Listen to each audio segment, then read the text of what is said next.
Okay, so I'm going to tell you in this short video about the basics of Google CoLab or Colaboratory, which is a free cloud-based platform provided by Google, and it allows you to write and execute Python code in a web browser.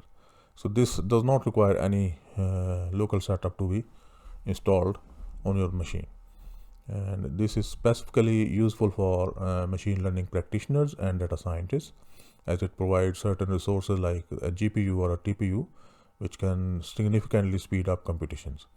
So in this small tutorial, I will walk you through the basics of Google CoLab. For that, we need to sign into Google to get started working in it, and then we will create a new notebook. So let's start. So first of all, I will write Google CoLab in the browser. Then I will select this second Google CoLab link. Then I will select this or click on this button called Open CoLab. And here you can see the opening screen of this Google CoLab. So it is asking me to sign in. So you can provide your email here.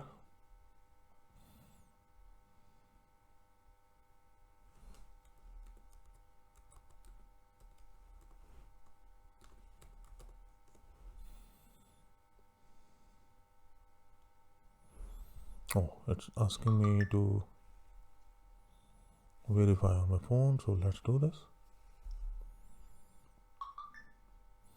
Now you can see it is asking me to open an existing Google CoLab notebook. I would like to create a new one.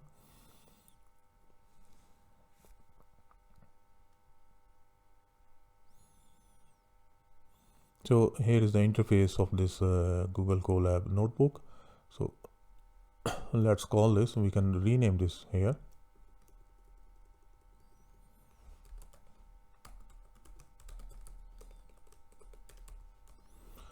And this particular part where you see this small arrow sign, this is a cell, and here you can write code.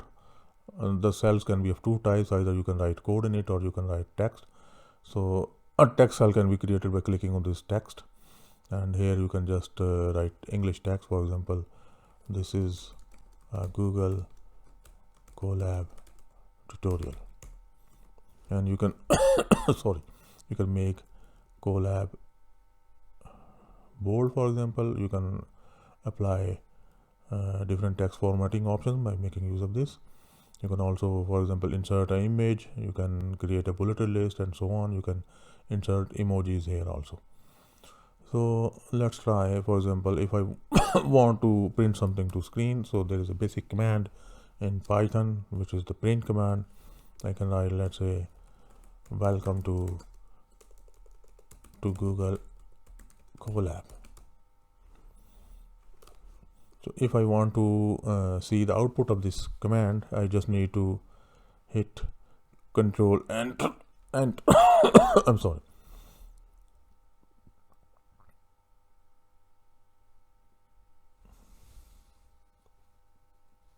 It takes time for the first time. So there you see the output. Welcome to Google CoLab. Likewise, if you want to create a new cell, you just hit this code tab on the top, and now for example, if I want to have some arithmetic operations on a couple of integers, let's have two integers. First one is a equal to 7 and the second one is b equal to, let's say, 10, and I want to compute the product and save it in the third number or integer. So b a star b. Now I want to see what is actually inside C, so I would print the value of C to the screen. So the product is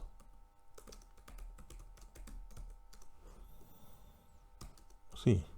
Now again I need to execute the code by pressing Control Enter, and there you see that the product is 70. So you can also attach a GPU or a TPU to your code which you are writing in this notebook.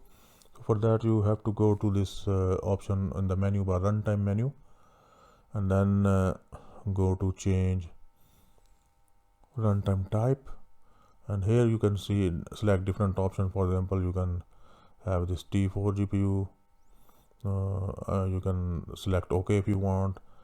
Similarly, you can select this TPU, and again you can select OK. So because we are doing very simple computations at the moment, so I'm not going to switch to that, but you can definitely have a selection here and proceed with your selection. You can also save this notebook. You can go to the file menu and select save. So if you do this, so this will be saved in your Google Drive account with that associated with this Google account. For example, I want to see this. I go to locate in Drive, and it opens up a new tab for me, and here you can see that this is the notebook I saved. In the same way, if you want to load this back, so you can go to this open notebook, and here you can just click this or select this, and that particular notebook will be started for you. So in this short tutorial we learned a few basic commands on how to start a Google CoLab, how to create a new notebook in it, how to create cells in it, cells for writing code, cells for writing text. And one more thing which you can do is that you can actually import some libraries in a cell for writing code, for making use in your code. For example, there is a very famous library in Python called pandas. So import pandas as PD, and I don't have to do much calculation with this library at the moment, but just to show you that this works, I again press Control Enter, or you just click on this arrow sign. So to execute this code, and this green tick mark is telling me it didn't find any error in the code.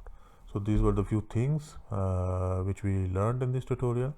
So hope to see you in the next tutorial with some more fun stuff. Thank you.